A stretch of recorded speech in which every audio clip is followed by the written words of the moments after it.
Marcos. Así es, ya está en línea con nosotros, Pela. Bueno, tenemos a Charlie López. Marcos, hola. ¿Se escucha bien? Hola, buenas noches. Hola, ¿qué tal? Ahí lo tenemos a Charlie. Fuerte el aplauso para Charlie. Bienvenido, Charlie, a Colgados de la A. ¿Cómo estás? Hola, ¿qué tal? ¿Cómo andan? Muy bien, muy bien. Bueno, vamos a comentarle un poco a la gente. Charlie es una figura pública, es escritor, docente, conferencista, es ex profesor de análisis de discurso de la Facultad de la UBA y es conductor de 10 TV Show y es también director del Instituto Big Ben. Pero nos viene a presentar, ¿qué va a presentar, Pela? Y hoy, en el Día del Libro, Claro, ¿no? Tenemos ¿qué va uno a de sus presentar? últimos libros, ¿Por qué decimos? ¿Por qué decimos? Esos dichos que uno siempre lo dice, Claro. pero siempre tiene un significado, ¿De dónde? una etiología Claro. de la palabra o del dicho. Y hoy está él para contarnos. Te voy a hacer una confesión, primero te saludo, Andrés te habla, que hace poquito Andrés, haciendo ¿cómo zapping, haciendo zapping por la tele, te engancho en Canal A. Y empecé con esos micros de las palabras, ¿no? O de los dichos, y la verdad que me quedé recontra enganchado y hoy tenemos el placer de tenerte aquí en Colgado de la App, así que te damos las gracias. No, al contrario, Charlie. un gusto también para mí, por supuesto. Bueno, le contamos un poco a la gente cómo es el tema este del libro, ¿no? Me puse a leer, hay una cosa interesantísima. Dichos que uno dice, por ejemplo, el que más me llama la atención es Agarrate Catalina. Bueno, te cuento, chicos, les cuento que yo me escucho a mí mismo. No sé si se puede modificar eso A porque ver. lo que yo digo lo escucho y A a ver ver, si- hola. Ahí me escucho más lejos. A ver si lo podemos mejorar. A ver si se puede mejorar un poquito porque es muy fuerte, si no. A ver si lo podemos ahí, a ver. Hola. Ahí estamos. ¿Ahí estamos bien? Perfecto. Ay, buenísimo, Bueno, buenísimo. ¿con qué buenísimo. andábamos? Con Agarrate Catalina. Sí, claro, pero pará, Charlie, si querés, yo te tiré esto como para arrancar. Si me querés contar un poquito de cómo inicia esto, como vos quieras, te dejamos tus minutos libres para que me cuentes. Bueno, yo hace muchos años que soy un investigador del origen de las palabras y las frases. El primer libro mío se llamó Detrás de las palabras en el año 93. Después salió otro que se llamó En una palabra. Después salió uno en inglés, porque yo soy profesor de inglés, que se llamó In a Word, que justamente es en una palabra. Y este es el cuarto sobre el tema, y este se llama ¿Por qué decimos? Y bueno, tenemos la suerte de que la gente se interese tanto por el tema. De paso, no sé si se puede, te cuento que los que quieren seguir o ver historias sin gastar un centavo, lo pueden hacer en mi Instagram, que es Charlie López OK. Charlie López OK. Ahí subimos continuamente historias.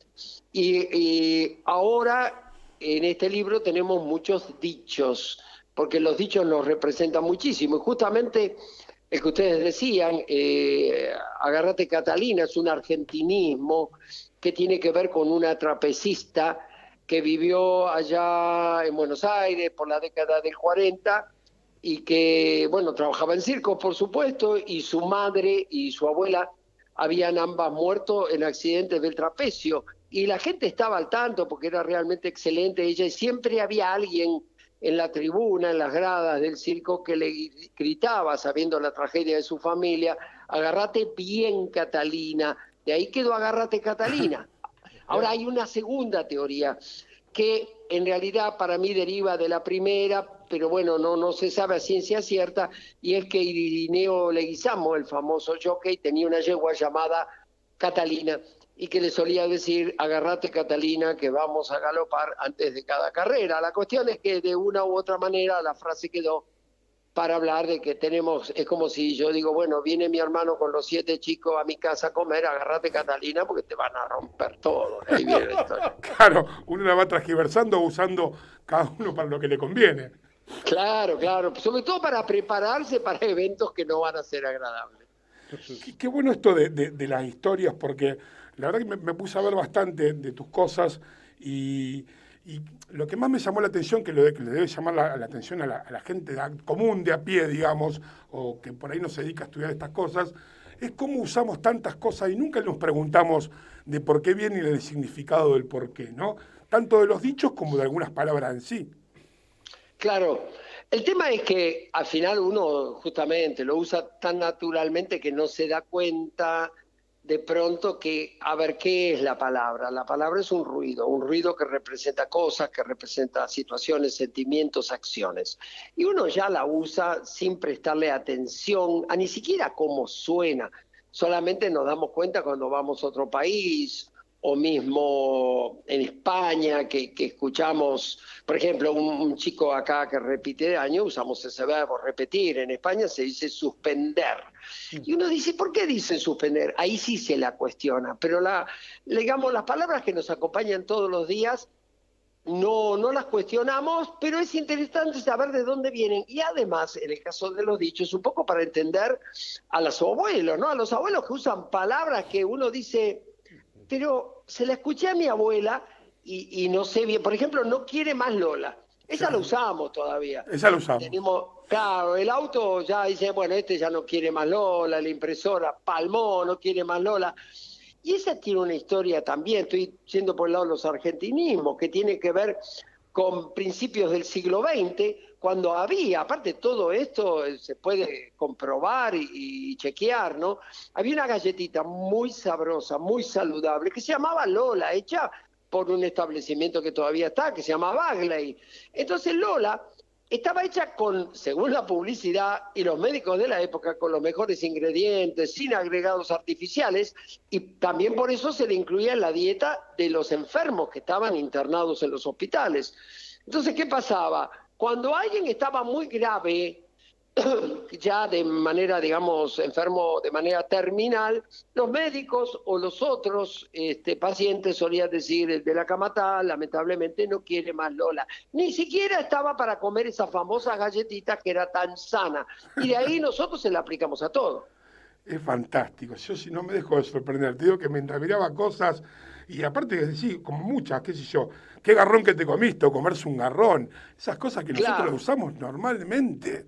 ¿Viste? Sí, mirá todo el Comerse un significado que garrón. tiene.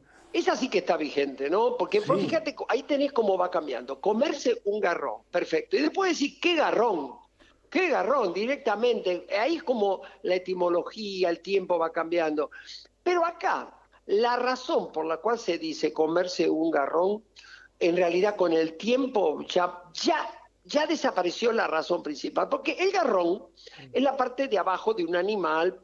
Nosotros generalmente nos referimos al garrón de la vaca, de la res. Digamos, la vaca termina, vamos a decirlo muy básicamente. Es como la tenemos pezuña.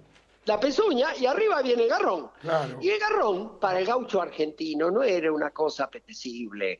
Nadie se quería comer un garrón duro, difícil de digerir. Entonces, cuando vos llegás a la casa de tu suegro, por ejemplo, ¿no? Y te dices, ay, qué bueno que viniste, así me ayudás a correr un mueble que pesa 200 kilos. Y ahí vos decís, qué garrón, porque es algo difícil de digerir, no es agradable. Pero ahora resulta que hace unos años se empezaron a exportar los garrones de las vacas. ¿Y qué ocurre? ¿A dónde lo exportaban? A China, o sea que son los chinos los que se comen el garrón ahora. Nosotros nos comimos lo del COVID también, ¿no? Nosotros nos comemos todos, pero algunos lo exportamos. El murciélago nos comimos. Y bueno, y a eso sumale otra cosa, que yo estuve este verano en Bariloche y voy a un restaurante que era muy lindo, tomo el menú y que había garrones de cordero. Entonces ya, claro, ahora le encontraron, o nosotros hemos caído tanto, o le encontraron la manera, porque no eran baratos para colmo, le encontraron la manera de aprovechar el garrón.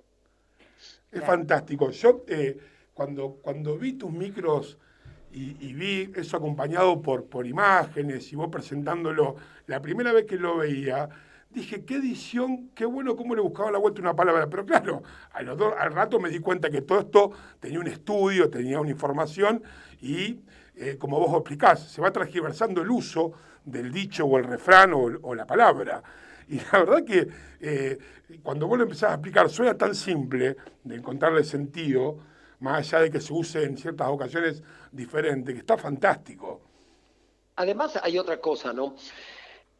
Yo soy docente y los alumnos a veces vienen con palabras, las que sé, las que no sé, no las sé, porque nosotros nos manejamos entre palabras, interjecciones, frases, estamos en 6 millones y uno sabe, las que investigó. Hay otras que no tienen historia, simplemente es una evolución del término y que, porque ¿cómo empezó esto de vocabulario? O sea, vos tenés que imaginarte 2 hombres de las cavernas, los primeros 2, y uno en realidad empezó así, imitando los sonidos de la naturaleza. Eso te escuché Por, decir. por ejemplo, caía un árbol y decían boom. Entonces al árbol lo empezaron a llamar boom. Los chiquitos, los nenes cuando son chiquitos inventan palabras y a veces la madre, el padre tienen que trabajar mucho para erradicar ciertas locuciones naturales que tienen los chicos para identificar ciertas cosas. Entonces, con el tiempo, los alumnos también, los dichos sobre todo, los dichos son casi todos de transmisión oral.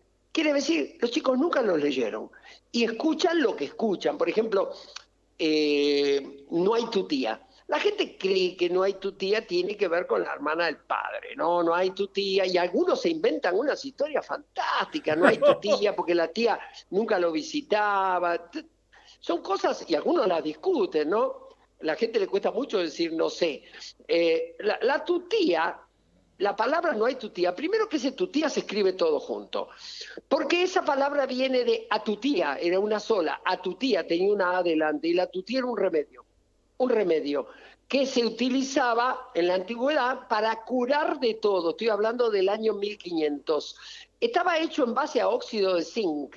Ellos lo obtenían de las chimeneas donde se fundían ciertos metales. Y yo quiero decir algo, no voy a decir ninguna marca, pero hay una propaganda de unas pomaditas mágicas de estas que venden por televisión que decís, si te duele esto, metete aquello. Si te duele acá, fíjense los componentes. Óxido de zinc, eso mismo tenía la tutía en la época de Cervantes. Entonces era tan buena, sobre todo la que usaban en esa época para infecciones oculares, que se acuñó la expresión no hay a tu tía como no hay remedio. Por ejemplo, cuando la tutía no funcionaba, decía no hay a tu tía que lo cure. Y bueno, de a tu tía con el tiempo perdió la A, quedó tu tía. Y uno dice, no hay tu tía, o sea, no tiene remedio, no tiene solución, claro. hay que hacerlo de esa manera. Y de ahí viene la frase. Es fantástico. Es como la otra frase de dorar la píldora. Bueno, dorar la píldora también, los boticarios de antaño, digamos, sumergían. A ver, las píldoras que a veces no eran tan chiquitas, eran grandes, tenían un sabor amargo terrible, la mayoría, y la gente no las podía tragar. Entonces, los antiguos farmacéuticos o boticarios las sumergían en soluciones azucaradas, después la metían al fuego, donde la píldora, vamos a decir así, se endurecía y adquiría un color dorado. Entonces, de ahí viene la expresión dorar la píldora, que era una forma de suavizar algo que se pedía o una mala noticia. Entonces, si le vas a pedir plata a un amigo, le doras la píldora, yo sé que vos, que esto, que lo otro, y de ahí viene la expresión. Qué Charlie, bueno. ¿cómo estás? Marina habla, un placer saludarte. ¿Cómo estás? ¿Qué tal, Marina? Mucho gusto. Te quiero hacer una consulta. Viste que está todo de moda el lenguaje inclusivo, viste que ahora Sí. se cambia todo de chiques. ¿Vos cómo lo ves a Sí. eso? ¿Lo incluís también en tus propuestas o no sos partidario de eso todavía? A ver, ese todavía parece implicar que tarde o temprano lo voy a tener que hacer. Yo en realidad no creo que la cosa tenga que ir por ahí. Francia, por ejemplo, lo acaba de prohibir. Ajá. Estamos hablando del primer mundo. ¿Qué pasa con el lenguaje inclusivo? El lenguaje inclusivo no es nada más que un maquillaje, en mi opinión. Un maquillaje. Porque va a haber femicidios, va a haber injusticias, va a haber posicionamientos de la mujer que no le corresponden de parte de gente que utilicen el lenguaje inclusivo. En consecuencia, el lenguaje inclusivo es maquillaje, no le hace cambiar, desde mi opinión, la posición a la gente que no considera a la mujer a la altura del hombre, y la cosa debe ir por la escuela, por la educación. Ahí es donde tenemos que ver realmente el valor, digamos, de la mujer a la misma altura que el hombre. Eso es lo que tenemos que ver. A mí no me molesta, yo no lo uso, creo que confunde, no es parte del lenguaje, porque el lenguaje es un convenio, es un código. Entonces, hace muchos años, hace muchos años, un ministro, no me puedo acordar de este hombre que es muy conocido y es escritor, que trabajó en el gobierno de Menem, intentó proponer, y en Francia se había hecho lo mismo, que las palabras extranjeras no se usaran. A mí me da lo mismo. Pero, ¿qué pasa? En las palabras extranjeras, entonces no se podía poner snack. Bueno, no se pone snack. Entonces no se debe usar sándwich, porque sándwich es extranjero, debemos decir emparedado. Tampoco deberíamos decir bar, porque bar viene de barra, y eso viene del inglés. No deberíamos decir sulky, porque sulky quiere decir retraído. Sulky en inglés quiere decir poco sociable, se llaman así porque los primeros carruajes de este tipo venían de Estados Unidos y los que tenían un solo asiento. El tipo que los compraba no le gustaba mucho la conversación. Prácticamente todos los... ¿Qué hacemos con los árabes? Que estuvieron 7 siglos en la península ibérica y dejaron de todo. A la gente no se le puede decir cómo hablar. Tan es así que el diccionario de la lengua española es un diccionario prescriptivo, le dice a la gente cómo tiene que hablar. ¿Y qué es lo que ocurre entonces? Cada tantos años todos estos señores mayores se juntan y decir, ¿qué hacemos con esta palabra? Porque nosotros les dijimos que hablen así, pero la gente no nos hace caso. Entonces dicen, bueno, aceptamos. Claro. Volviendo al lenguaje inclusivo, la gente lo va a usar si tiene ganas. Y ahora también se pretende que los periodistas lo usen. No, cada uno tiene que hablar como quiere y está en el otro quedarse a escuchar o no. Pero el fondo de la cuestión está en los valores y en la educación y en la familia. Yo creo que ahí viene el gran cambio. Claro, sí. Viste que ahora cambió todo. Antes se decía, te enojaste, ahora sí se picó. Esa es otra, ¿viste? Como esto hablando que vos cada vez se va modificando el lenguaje, ¿viste? Que es otra. Antes decía, y eso es normal. Eso a mí no me gustaba. Cuando yo tenía 20 años, estudiaba literatura, yo odiaba eso. Pero después entendí que es parte de cada generación. Eso no se puede evitar. El lunfardo. Nosotros tenemos el lunfardo gracias a los inmigrantes. Y bueno, pero ¿cómo lo tomamos? ¿Como una invasión o como un enriquecimiento? Y eso depende de cada uno. Aparte hay una cosa, a nadie se le puede obligar a usar una palabra. A nadie. Entonces puede ser que yo la entienda pero que no la use. Yo creo que el habla tiene que ver con la identidad. Y es como si a vos, Marina, yo en este momento te empiezo a llamar Susana, ¿entendés? Entonces no va. Cada uno está pegado a su lenguaje. El lenguaje es algo tan personal que no creo que se pueda tocar por decreto. bueno, vos sabés que yo me dicen, o sea, mi nombre es Marina, pero todo el mundo dice Mariana. Y yo digo, ¿por qué me dicen Mariana? Si me dice, es lo mismo, te dice la gente. No, no es lo mismo. Buah, eso es irritante. Es irritante. Claro. Pero, bueno, sí, pegame y llamame Marta, ¿viste? Para eso están los apodos. A mí me dicen pelado y ya el nombre no importa. Claro. Ya lo perdí. Ya lo perdiste. Sí, ya lo perdí. Sí, es verdad. El tema del lenguaje que use cada uno lo que quiere. Después la finalidad para qué se usa todo este lenguaje inclusivo. Bueno, una discusión muy, muy, muy larga. Es fantástico. La verdad que es para hablar horas y horas. Tengo una que también es de nuestra época, que tiene que ver con lo de cabeza de chorlito. Ah, qué buena. Sí, mi mamá me lo decía, cabeza de chorlito, distraído, etcétera. El chorlito es un pájaro, pero es un pájaro particular porque el chorlito tiene patas largas, cabeza chica, por eso se lo cree que es poco inteligente y además comete, bueno, no es su naturaleza, no es un error. Construye sus nidos en el suelo, que están muy expuestos a las alimañas, a otros pájaros e incluso al daño que le pueden hacer los humanos, no solo a los huevos, sino a los polluelos. Entonces, ¿qué pasa? Cuando te dicen cabeza de chorlito, ¿qué te están diciendo? Poco inteligente, descuidado, no muy previsor, pero generalmente se utiliza de manera jocosa. Es impresionante. El tema de este libro, la verdad que se lo aconsejo a todos los oyentes. Es un buen regalo para el Día del Padre, este libro, ¿no? A los hombres nos gusta mucho la etimología. No es que a las mujeres no les guste, porque esa es la otra cosa. Que tengamos todos los mismos derechos no significa que seamos iguales. Y sabemos que hay ciertos libros que gustan más a un género que a otro. Y eso lo sabemos, lo saben las editoriales. Uno si viene a la tanda publicitaria en la tele, se fija que ciertos programas van con cierta publicidad. dependiendo de quiénes sean los potenciales compradores. Entonces, nosotros sabemos, porque a mí me lo dicen las editoriales, que la etimología sí es un buen regalo para el papá. Aparte, yo no estoy hablando de este libro en particular, sino en general, estos libros que vienen así con cosas cortitas, hoy la gente lee menos, tiene menos tiempo, y entonces toma la palabra croto. Ah, mira, croto. Y croto tiene una historia, aparte, cuando uno se mete en esto, se mete en la historia en general. Yo todo lo que no está documentado no lo publico. Hay historias fascinantes, pero si no las puedo documentar. Entre 1918 y 1921 hubo un gobernador de la provincia de Buenos Aires que se llamó don José Camilo Croto. De hecho, los que van, no sé qué camino, ustedes están en Rosario. En Rosario, sí. En Rosario, pero si van, por ejemplo, a la costa, a Villa Gesell y toman la ruta 11, encuentran un lugar que se llama Esquina de Croto, con doble T. Ese fue el gobernador. ¿Y este hombre qué hizo entre el 18 y el 21? Hace 100 años.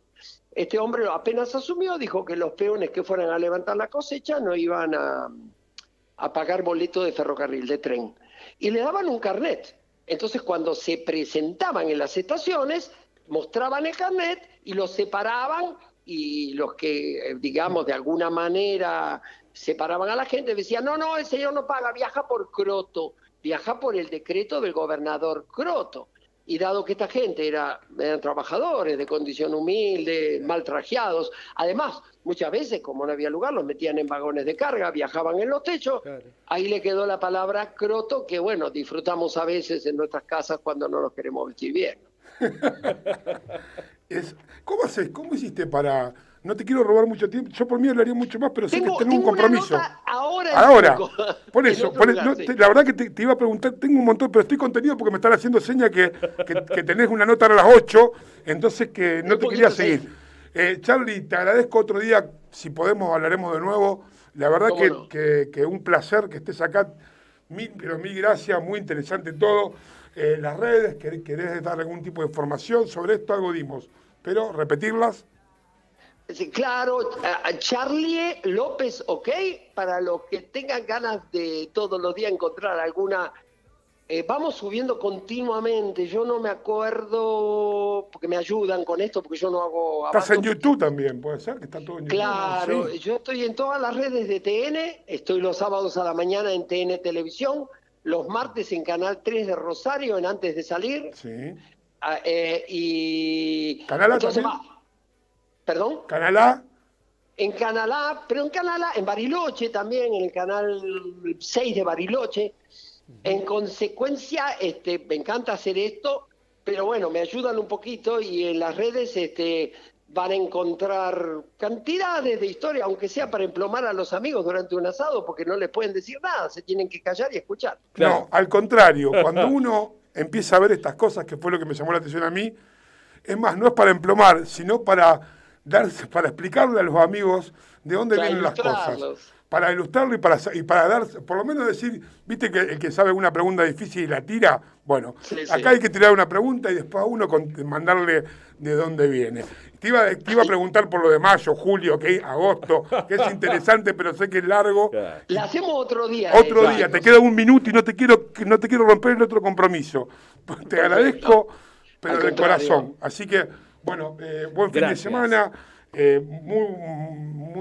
muy buena la nota, búsquenlo, instagram.com/charlielopez, ok, o ponen, ¿cómo se llama su libro, no? ¿Por qué decimos? Y salen primero en búsqueda ahí, buscarlo en Mercado Libre a un precio más que accesible. Charlie, gracias. Está el Mercado Libre. Gracias, Charlie. Mucha suerte con el programa. Gracias, Dale, saludos de Marina, Marcos y el Pela. Te mando un abrazo. Mil gracias. Chao.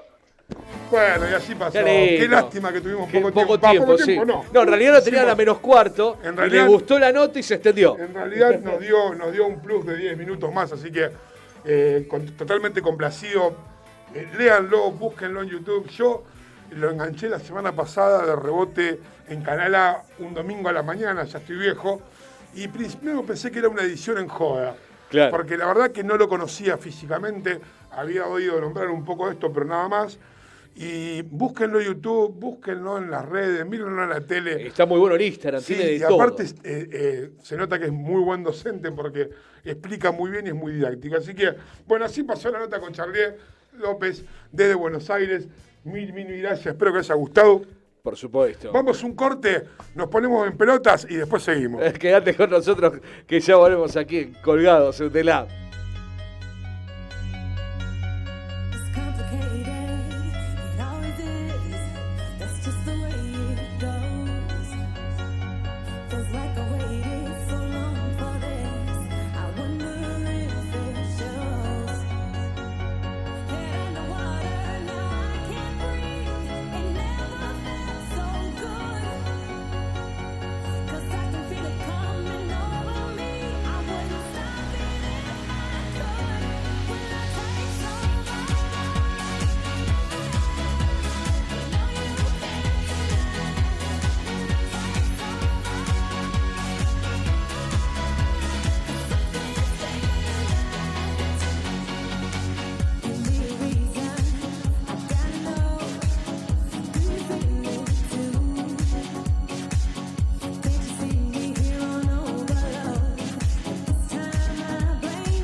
Dale play a la noche. Okay. Acércate al calor de nuestra música. Por eso déjalo, olvida y hacer.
El Pela, Marina, Lali y Marcus hacen Colgados de la...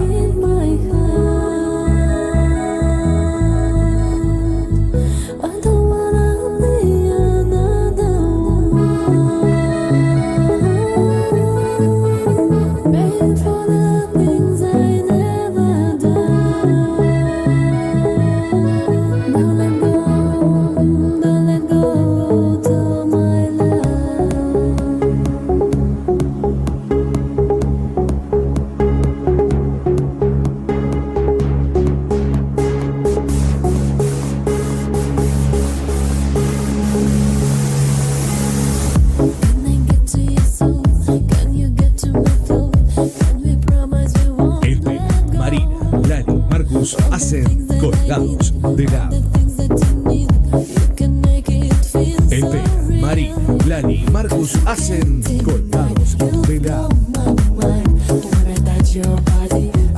Seguimos con más Colgados de la...